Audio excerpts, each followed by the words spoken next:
जय श्री कृष्ण मित्रों। स्त्रियां कब तक अपने पति से प्रेम करती हैं? तो एक बार फिर से स्वागत है आपका अपने चैनल श्री कृष्ण राधा कुंज में। मित्रों, आज का वीडियो बहुत ही ज्ञानवर्धक और प्रेरणादायक है। आज की यह कहानी यदि आपने पूरी सुन ली तो आपको यह कहानी बहुत कुछ सिखा कर जाएगी। तो मित्रों, आज की वीडियो में आप जानेंगे कि स्त्रियां आखिर कब तक पुरुषों से प्रेम करती हैं। तो मित्रों, कहते हैं ना कि सोना एक कीमती धातु है। जब उसके अलग अलग आभूषण बन जाते हैं तो उसके नाम अलग अलग हो जाते हैं। ठीक उसी प्रकार मित्रों, जब बेटी पिता के घर में होती है तब वह बेटी कहलाती है। जब वही बेटी एक पुरुष का वर्ण कर लेती है, ससुराल जाती है, तो वह पत्नी बन जाती है, पत्नी कहलाती है। और वही पत्नी जब पति को छोड़कर गैर मर्दों के साथ संभोग करती है या उनसे प्रेम करती है तो वही स्त्री वैश्या बन जाती है। जब वह भाई से जुड़ती है तो बहन कहलाती है, और जब वो किसी संतान को जन्म देती है तो मां कहलाती है। संतानों का विवाह हो जाता है तब वह दादी कहलाने लगती है। ठीक उसी प्रकार पुरुष को भी उसके कर्म के अनुसार उसको नाम दे दिए जाते हैं। स्त्रियां कब कब और कब तक अपने पति से प्रेम करती हैं, इस वीडियो के माध्यम से आज हम यही समझेंगे। तो इस वीडियो को पूरा अवश्य सुनिएगा। यह वीडियो बहुत ही खास होने वाला है। कहानी शुरू करने से पहले सभी मित्रों से निवेदन है कि जो भी मित्र हमारे चैनल पर नए हैं और जिन्होंने अभी तक चैनल को सब्सक्राइब नहीं किया है, उनसे अनुरोध है चैनल को सब्सक्राइब जरूर करें और बेल आइकन प्रेस करके ऑल करें, ताकि आगे आने वाली वीडियोस की नोटिफिकेशन आपको समय पर मिलती रहे। एक बार की बात है, एक नगर में एक राजा राज्य करते थे। उन राजा महाराजा को स्त्रियों से बड़ा ही प्रेम था, बड़ा ही मोह था। इधर राजा की उम्र 40 वर्ष हो चुकी थी, मगर राजा ने अपना विवाह नहीं किया था। और विवाह इसलिए नहीं किया था क्योंकि उसे कोई लड़की पसंद नहीं आई थी। एक बार की बात है, एक दिन राजा जंगल में शिकार खेलने जाता है तो उन्हें एक बहुत ही सुंदर स्त्री मिलती है। राजा और वह स्त्री दोनों मीठी मीठी बातें करने लगते हैं। बातों ही बातों में राजा को जब यह पता चला कि यह सुंदर स्त्री एक वेश्या है, यह सब पता होने के बावजूद भी राजा उस स्त्री से कहने लगा, तुम बहुत सुंदर हो। आपकी सुंदरता ने और आपकी मीठी आवाज ने मेरे मन को मोह लिया है। मैं तुमसे विवाह करना चाहता हूँ। मैं तुम्हारे बिना जीवित नहीं रह सकता। तब वैश्या राजा को समझाने लगी, हे महाराज, आप तो ज्ञानी हो। महाराज, आप जान ही चुके हैं कि मैं एक वैश्या हूँ, और वैश्याओं का एक नियम होता है कि वो आजीवन कुंवारी रहती है। कुंवारे रहते हुए भी वे विवाहित ही रहती है, क्योंकि उनके जीवन में एक पुरुष नित्य नया आता है, और ना ही तो हम किसी से प्रेम करती है।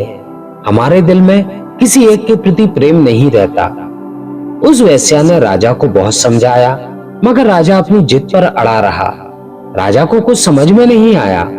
अब राजा उस दिन तो अपने घर वापस लौट आता है, मगर पूरी रात उसे नींद नहीं आती। वह करवटें बदलने लगा। उस स्त्री की रह रहकर उसे याद आ रही थी। उसका चित्र उसके सामने उसकी आंखों में समा रहा था। उस दिन तो उसने ऐसे ही गुजारे। फिर वह शिकार खेलने के लिए उसी जंगल में उस स्त्री से मिलने गया और कहने लगा, हे सुंदरी, मैं तुम्हारे बिना अब जीवित नहीं रह सकता। मैंने तुमसे अलग रहकर देख लिया है।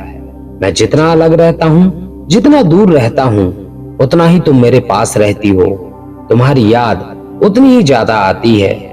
तुमने मेरी रात की नींद और दिन का चैन चुरा लिया है।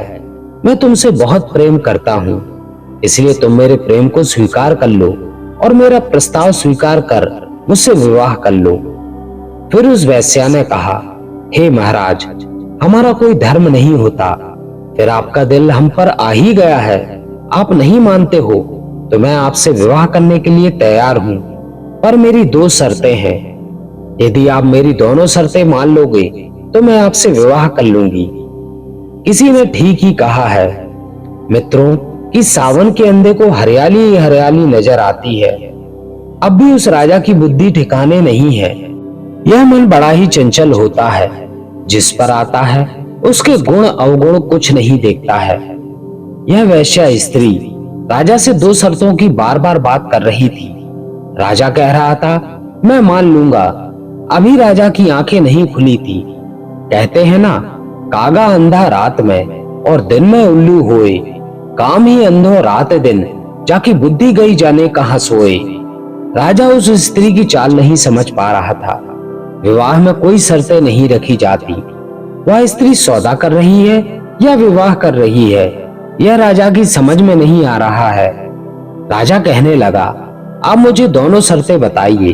तो वैश्या स्त्री कहने लगी, मेरे पास 2 भेड़ के बच्चे हैं। इन भेड़ के बच्चों को आपको अच्छे से ध्यान रखना पड़ेगा। और दूसरी शर्त है कि मैं जो भी करूंगी उसमें आप कोई रोक टोक नहीं करोगे।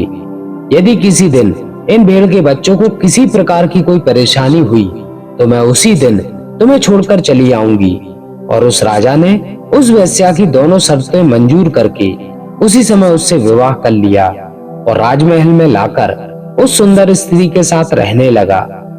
राजा उस वेश्या की दोनों शर्तें ठीक से याद थी, इसलिए वह भेड़ों के बारे में और उस स्त्री से कुछ नहीं कहता था।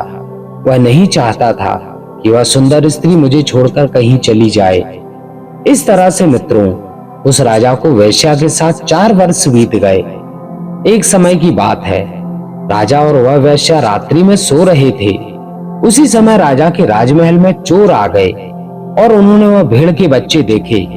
पूरे नगर में यह बात फैली हुई थी कि राजा भेड़ के बच्चों की अधिक देखभाल करते हैं। तो चोर अपने मन में यह सोचने लगे कि कुछ ना कुछ तो खास है उन भेड़ के बच्चों में, इसलिए उन्होंने धन दौलत कुछ नहीं चुराई, वह भेड़ के बच्चे ही चुरा कर ले गए। और जब वह भेड़ के बच्चों को खींच के ले जा रहे थे तो वह भेड़ के बच्चे चिल्ला रहे थे। यह सब सुनकर वेश्या जाग गई। उसने तुरंत राजा को जगाया। तो राजा उन भेड़ के बच्चों की रक्षा करने के लिए दौड़े और राजा की लाख कोशिश के बाद भी वह चोर उन भेड़ के बच्चों को चुरा कर ले गए। तब वेश्या कहने लगी, मेरी यह शर्त टूट चुकी है।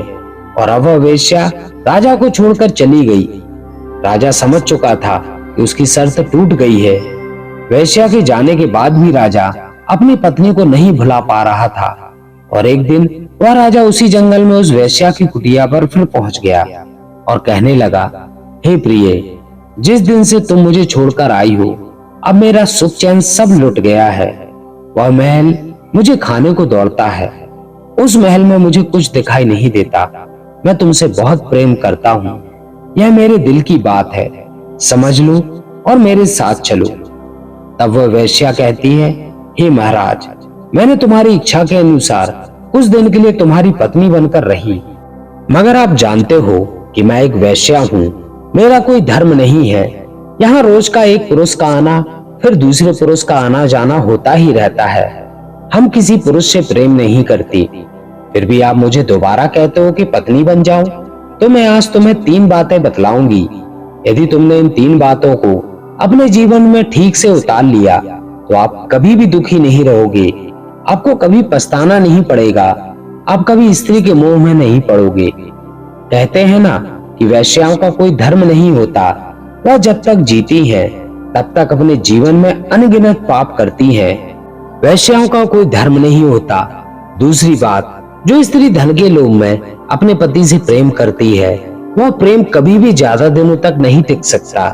और जो पुरुष अपनी पत्नी की तारीफों के बड़े बड़े पुल बांधे रहता है, वह सच्चा प्रेम नहीं करता। जो एक दूसरे की तारीफ करते रहते हैं और दिल में कुछ और चलता है, वह प्रेम ज्यादा दिनों तक नहीं टिकता। वैश्याओं का प्रेम तो एक छलावा होता है। वैश्याएं तो पुरुषों की जगह धन से प्रेम करती हैं। उन्हें ज्यादा धन जहां मिलेगा वहीं उनका प्रेम होगा। तो मित्रों, यह बात किसी वेश्या पर लागू नहीं होती, यह बात स्त्री और पुरुष दोनों पर लागू होती है। जो स्त्री धन के लालच में अपने पति को धोखा देकर किसी अन्य पुरुष के साथ भाग जाती है, उससे प्रेम करने लगती है, और जो पुरुष लालच में आकर अपनी पत्नी को छोड़ जाते हैं और किसी और को धन के लालच में अपने जाल में फंसा लेते हैं, वह कभी सच्चा प्रेम नहीं होता। मित्रों, वेश्याओं का तो एक धर्म होता है, वह अपने धर्म पर चलती है। लेकिन साधारण स्त्री, घर की महिला, उसका भी एक धर्म होता है कि जिस पति के साथ माँ बाप ने विवाह किया है उसे उस पति के साथ ही जीवन भर रहना चाहिए, चाहे वह धनवान हो, सुखी हो या दुखी हो, निर्धन हो या कोढ़ी का हो, कलंकी हो। यही वेद शास्त्रों में धर्म बताया गया है। वही पत्नी पतिव्रता मानी गई है। माता अनुसुईया जो कि कुटिया में रहने वाली थी, हमेशा उनके पति तब में तपते रहते थे। कोई धन दौलत नहीं था, केवल भगवान की भक्ति थी। तो फिर उन्होंने कैसे तीनों देवताओं को 6 महीने का बच्चा बना लिया था? एक पतिव्रत धर्म से, ना कि धन की वजह से। इसलिए मित्रों, ऐसी स्त्रियों से तो अच्छी वेश्या ही होती है, क्योंकि उनका एक धर्म तो होता है। लेकिन आजकल समाज में ऐसी स्त्रियां पैदा हो गई हैं जो अपने पति को कुछ नहीं समझती हैं और धन की लालच में आकर पति को, घर वालों को मार तक जाती हैं। जो स्त्री अपने पति से मांगे रखती हो कि मुझे यह चाहिए, मुझे वह चाहिए, जबकि पति के पास कुछ है नहीं और उसकी मांगे बढ़ती ही जा रही हैं, तो आप सीधे समझ लो कि वह मुझसे प्यार नहीं करती। जो स्त्री पति के घर से जाने के बाद सस्ती संवरती हो, तो आप सीधा समझ सकते हो कि वह स्त्री मुझसे नहीं किसी और से प्रेम करती है। तो मित्रों, आपको कैसी लगी हमारी आज की कहानी? अपने कमेंट के द्वारा हमें जरूर बताएं और वीडियो को लाइक और शेयर जरूर करें। साथ ही जो मित्र हमारे चैनल पर नए हैं और जिन्होंने अभी तक चैनल को सब्सक्राइब नहीं किया है, उनसे अनुरोध है चैनल को सब्सक्राइब जरूर करें और बेल आइकन प्रेस करके ऑल करें, ताकि आगे आने वाली वीडियोस की नोटिफिकेशन आपको समय पर मिलती रहे। तो दोस्तों, इस वीडियो में बस इतना ही। मिलते हैं ऐसे ही किसी अन्य वीडियो में। तब तक अपना ख्याल रखें और यहाँ तक बने रहने के लिए आप सभी का बहुत बहुत धन्यवाद।